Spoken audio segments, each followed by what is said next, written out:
ऐसा था कि नहीं हिस्ट्री ज्योग्राफी हमको सुबह ही पढ़ना है? ऐसा कोई ज़रूरी नहीं। ऐसा नहीं था, नहीं। जब आपको जो मन करता था जब तब मेरा आप पढ़ते थे? हाँ, वो पढ़- ठीक है।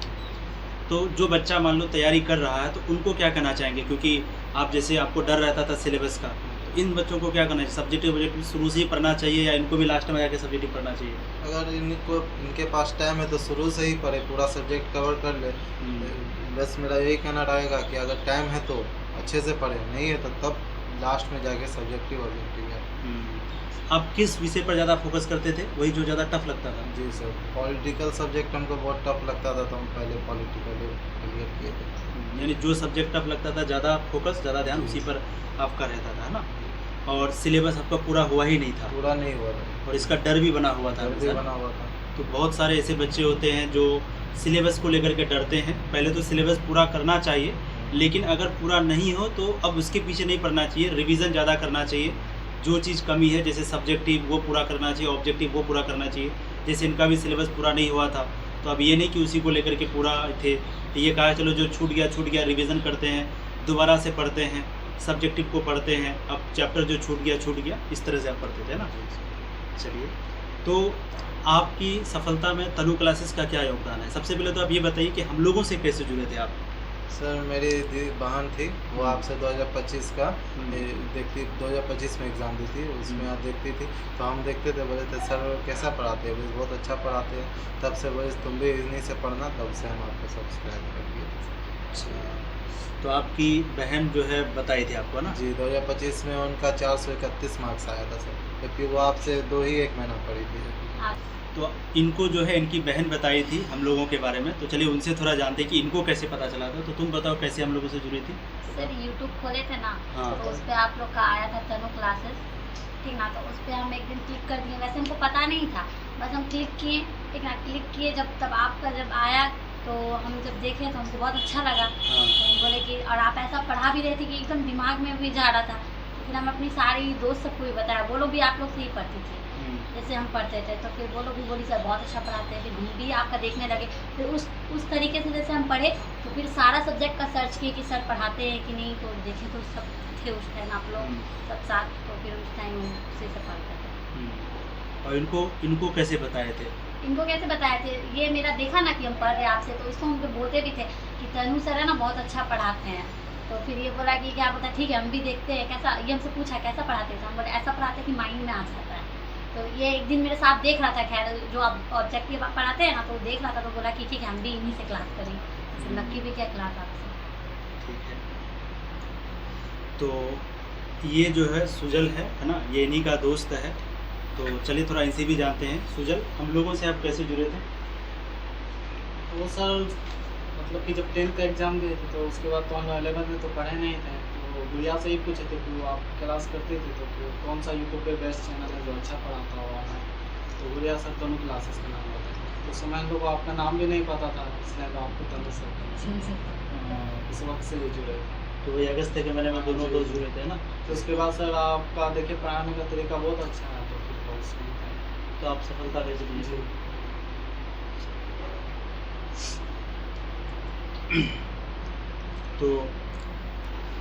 तो मतलब इन दोनों को बताने का जो पूरा श्रेय है, पूरा क्रेडिट है वो गुड़िया को जाता है, क्योंकि ये पढ़ती थी, फिर ये जो है इन दोनों को बताई थी, है ना? तो आप कितना खुश है आपका दोस्त जो पूरे बिहार में दूसरा रैंक लेके आया है? बहुत खुश है सर, मतलब कि हम लोग जब शुरू से पढ़ना स्टार्ट किया तो हम लोग को दिमाग में ठान लिए थे कि हम लोग टॉपिक।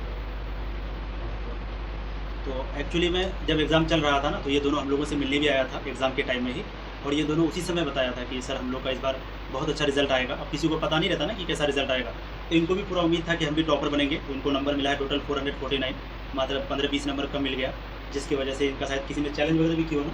नहीं सर, इसको वाले मैं मना कर। अच्छा, मना कर दी चैलेंज करने नहीं, के लिए? नहीं। अच्छा, कोई बात नहीं। वैसे भी 449 नंबर जब आ जाता है ना, तो अब जो भी 2-3 बार चेक हो ही जाता है। तो इनको भी पूरा उम्मीद था कि हम रैंक लेके आएंगे, लेकिन इनका नहीं आ पाया। कोई बात नहीं, 449 नंबर लेके आया, जो कि बहुत बड़ी बात है। बहुत सारे बच्चों का सपना होता है कि कम से कम 450 आ जाए, और बस इनका भी बहुत अच्छा रैंक है, बाकी तो दूसरा रैंक है ही। चलिए, ज़्यादातर बच्चों के मन में ये सवाल रहता है कि मोबाइल का सही इस्तेमाल कैसे करें। तो आप लोग के पास फ़ोन अपना था? जी सर, हम लोग लिए थे फ़ोन, खुद का फ़ोन था? जी। तो मोबाइल कैसे यूज करते थे? इंस्टाग्राम वगैरह सब चलाते थे? इंस्टा सर उतना नहीं चला। सच बोलना है, हाँ कितना सच चलाते? बोलना है, सच ही बोलना है। हाँ, सर जब हम लोग मेडिकल में काम करते थे तब ही मोबाइल वगैरह चलाते थे इंस्टा यूट्यूब से। हाँ। जब पढ़ाई स्टार्ट की तो सर उतना नहीं चलाते थे, लेकिन झूठ नहीं बोलेंगे 1-2 घंटा चलाते थे इंस्टा। 1-2 घंटा जी सर। तो टाइम बर्बाद होता था कि अच्छा जी। लगता था? अच्छा भी लगता था लेकिन टाइम भी बर्बाद होता था। तो क्या कहना चाहेंगे, उन लोग को यूज़ करना चाहिए कि नहीं? अब उनका मन पे डिपेंड करता है, अगर वो अच्छे से अपना सिलेबस कवर कर लेते तो 1-2 घंटा रेस्ट भी करके चला सकते हैं, कोई दिक्कत नहीं। ये कहना चाह रहे हैं कि फ्री टाइम हाँ, थोड़ा सा free देख time। सकते हैं एंटरटेनमेंट एनी टाइम तो पढ़ना इम्पॉसिबल है, लेकिन मन free। बहलाने के लिए तो सर देखना तो यानी आप चलाते थे, है ना? जी सर। तो लास्ट टाइम एग्ज़ाम टाइम में तो छोड़ दिए होंगे, जब एग्ज़ाम करीब आया होगा तो? हाँ सर, उस टाइम छोड़ दिए थे। एक कब जब छोड़े थे फिर भी? जनवरी में सर। जनवरी में सब कुछ छोड़ दिए थे हाँ, सब? सब कुछ। अच्छा, जब आप एग्ज़ाम दे के आए थे तो जाहिर सी बात है जो कॉपी चेक करता है वो तो आपको ही जानता है, तो वहाँ पर राइटिंग देखा जाता है आपका ना। एग्ज़ाम में राइटिंग का कितना महत्व है? सर हमको तो लगता है राइटिंग का ही बहुत महत्व है, क्योंकि मेरा राइटिंग बहुत अच्छा था, इस वजह से हमको लगता है नंबर दिया मेरा। कंटेंट भी बहुत अच्छा था, पॉइंट बना बना के हम लिखे थे, काला पेन ब्लू पेन मिला के, तो हमको लगता है राइटिंग की वजह से भी बहुत मार्क्स का अंतर लगता है। कॉपी लेके आए हैं? जी सर, कॉपी लेके आए। दिखाइए।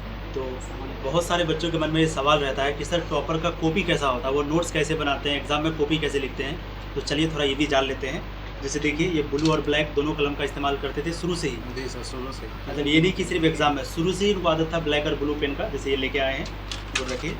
और ये मतलब आप जो है क्वेश्चन पेपर में भी एक बार ट्राई किया है ना? जी सर, स्कूल से मिलता था पेपर, हम लोग ले लेते थे 2-4। अच्छा, यानी स्कूल में जैसे जब आप एग्ज़ाम देने के लिए जाइएगा तो वहाँ पे तो आपको कॉपी मिलेगा ही, लेकिन इन लोग को स्कूल से भी मिला था, तो स्कूल से लोग कॉपी ले लिया बिहार बोर्ड का, यानी बोर्ड एग्ज़ाम का जिस तरह कॉपी होता है। तो आप देख सकते हैं, एक बार थोड़ा इधर आकर के दिखाओ। तो ये जो है पूरा भरा हुआ है, और जैसे हम वीडियो में बताए थे कॉपी लिखने के लिए सेम ऐसा ही है ना। जी सर। तो खंड ब, उसके नीचे अंडरलाइन, फिर प्रश्नोत्तर संख्या 1, फिर उसके नीचे ये, फिर 2 लाइन छोड़ दिए, फिर उसके नीचे लाइन, फिर ये, फिर 2 लाइन छोड़ दिया ना। जी सर। यहाँ पीटीओ लिखने बोले थे, वो भी लिखे ना। भी लिखे, मार्क भी बना दिए। तीर तो हम देने नहीं बोले थे, सर ये हम अपने मन से देते हैं। अपने मन से।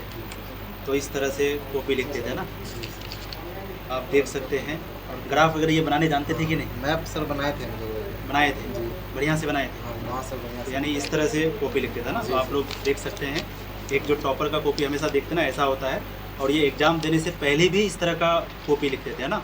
1-2 बार ट्राई किए थे, देखें कैसा राइटिंग होता है। तो आप लोग भी एग्ज़ाम देने से पहले कॉपी खरीद करके एक बार चेक कर सकते हैं अपना राइटिंग वगैरह कि कैसा लगता है, और इसी तरह से लिखना है सेम जैसे ये लिखे हैं, ठीक है।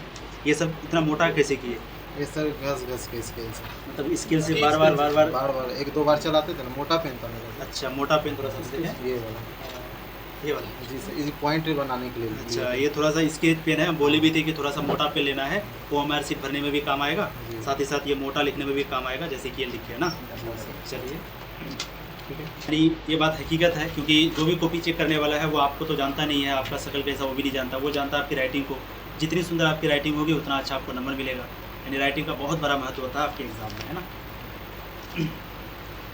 रिवीजन करने का बेस्ट तरीका क्या था? आप रिवीजन कैसे करते थे लास्ट टाइम में? जैसे एग्ज़ाम है तो कैसे रिवीजन करते थे? जैसे सर हम लोग को तो पहले पता चल गया था कि फर्स्ट दिन कौन सा एग्ज़ाम है, तो हम जनवरी में ज़्यादातर पॉलिटिकल का रिवीजन करने लगे। 10 मतलब कि कुछ दिन का ही बना लिए थे कि ये इतना दिन मुझे पॉलिटिकल पढ़ना है, इतना दिन हिस्ट्री, और फिर ज़्यादा समय बचता था तो सारा सब्जेक्ट कवर कर लेते थे। और जैसे सर नोट्स बनाए थे तो वो देख के हम पूरा एक बार देखते थे, रट्टा नहीं मारते थे, बस देखते थे, दिमाग में याद रहता था। तो ये जो रिवीजन करते थे बिल्कुल वैसे ही करते थे। मान लो कम टाइम है तो वो सब्जेक्ट को पढ़ेंगे जो ज़्यादा टफ है, जी। और मान लो ज़्यादा टाइम है तो सारा सब्जेक्ट को रिवीजन कर लेते थे। अब जैसे मान लीजिए कल आपका एग्ज़ाम है, तो आज कैसे पढ़ते थे? सर जो चीज़ का एग्ज़ाम है सिर्फ उसी को पढ़ते थे, और अदर कोई सब्जेक्ट नहीं पढ़ते थे। नहीं पढ़ते थे उसको। एग्ज़ाम से लास्ट का 10 दिन कैसे पढ़ाई करते थे?